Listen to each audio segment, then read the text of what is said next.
Hi అండి, నమస్తే. నేను Samyuktha. Welcome to my channel Samyu vlogs. ఈరోజు నేను ఒక ప్రోడక్ట్ రివ్యూ చేస్తున్నాను. అదే ఎలికా 4 బర్నర్ గ్యాస్ హాబ్. దీన్ని మేము ఆఫ్లైన్లో క్రోమా స్టోర్లో కొన్నామండి. అది టోటల్గా మాకు 15,000 పడింది. ఇది జనవరి 2021లో కొన్నాను. అంటే ఆల్మోస్ట్ 3.5 years అయిపోయింది. కానీ ఇప్పటివరకు ఎటువంటి కంప్లైంట్స్ లేవు. నేను కొన్ని ఇంపార్టెంట్ పాయింట్స్ని మీకు చెప్తాను.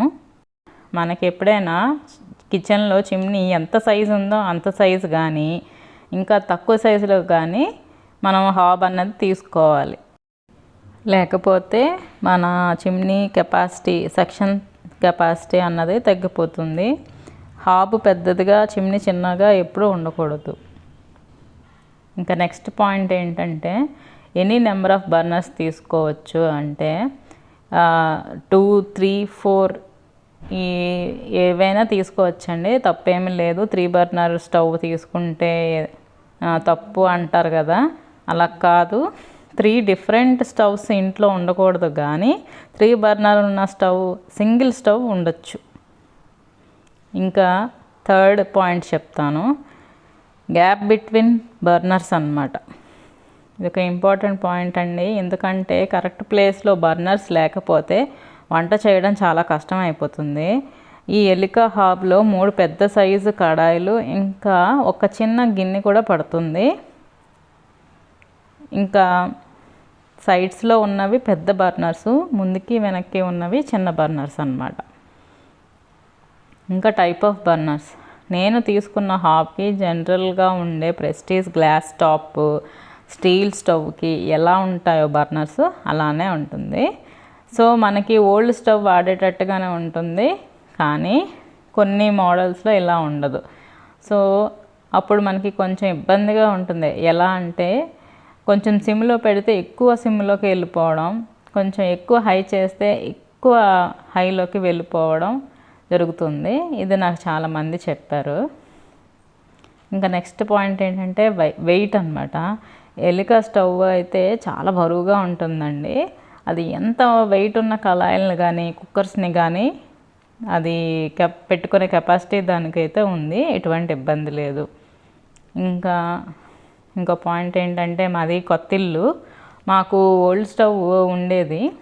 అది ప్రెస్టేజ్ ఇది కౌంటర్ టాప్ మీద పెట్టుకునేది అనమాట, 2 బర్నర్. మాకు 4 బర్నర్ కావాల్సి వచ్చినప్పుడు మేము ఎలికా హాబ్ని తీసుకున్నాము. కానీ మా కిచెన్ గ్రానైట్ మాత్రం కట్ చేయలేదన్నమాట. ఈ హాబ్కి బాటంలో 4 legs ఇచ్చారు. సో అది కిచెన్ ప్లాట్ఫామ్ పైనే ఉంటుంది. ఇంకా క్లీనింగ్ కూడా ఈజీగా అయిపోతుంది అన్నమాట. ఇంకా నెక్స్ట్ పాయింట్కి వస్తే క్లీనింగ్. స్టీల్ స్టవ్ లాగానే మనం స్టీల్ స్క్రబ్బర్తో క్లీన్ చేయకూడదు ఈ హాబ్ని. ఇది గ్లాస్ టాప్ కాబట్టి కొంచెం సాఫ్ట్గా ఉండే స్క్రబ్బర్ని తోనే క్లీన్ చేయాలి మనం. నేను హాబ్ని క్లీన్ చేయడానికి ఊకి ప్రొడక్ట్స్ని వాడుతున్నాను. ఇది ఎకో ఫ్రెండ్లీ అండ్ స్కిన్కి కూడా బాగుంటుంది ఇది. ఇంకా నెక్స్ట్ పాయింట్ వచ్చి ఆటో ఇగ్నిషన్ అండి. ఎలికా గ్యాస్ హాబ్కి ఆటో ఇగ్నిషన్ ఆప్షన్ ఉండటం వల్ల మనకి లైటర్తో పని లేదు. కానీ ఎప్పుడు లైటర్ని మాత్రం కిచెన్లో ఉంచుకోవడం మంచిదే. ఎందుకంటే ఈ ఫీచర్ పనిచేయకపోతే మనం లైటర్ని వాడచ్చు కదా, అందుకే. ఇంకా ఆటో ఇగ్నిషన్ కోసం మనం స్టవ్ కింది భాగంలో బ్యాటరీని వేసుకోవాలి. ఇంకా 4 బర్నర్ స్టవ్ ఆర్ హాబ్ వల్ల రోజు 2 పిల్లలు అండ్ హస్బెండ్ స్కూల్కి, ఆఫీసెస్కి వెళ్ళేటప్పుడు వాళ్ళకి లంచ్ బాక్స్కి ఎటువంటి ఇబ్బంది లేకుండా వంట పని మొత్తం ఒక 1 hourలో కంప్లీట్ అయిపోతుంది. సో మనకి లైఫ్ అన్నది కొంచెం ఈజీ అయిపోతుంది అన్నమాట. ఏదైనా 4 బర్నర్ హాబ్ని తీసుకునేటప్పుడు కిచెన్ ప్లాట్ఫామ్ బ్యాక్ వాల్కి కొంచెం దూరంగా స్టవ్ని పెట్టినా కూడా మనకి ఇబ్బంది రాకూడదు. ఎందుకంటే ఎప్పుడైనా హెవీ బౌల్స్ని బ్యాక్ సైడ్ పెట్టేటప్పుడు అవి వాల్కి టచ్ అయ్యి అవి పడిపోకూడదు అన్నమాట.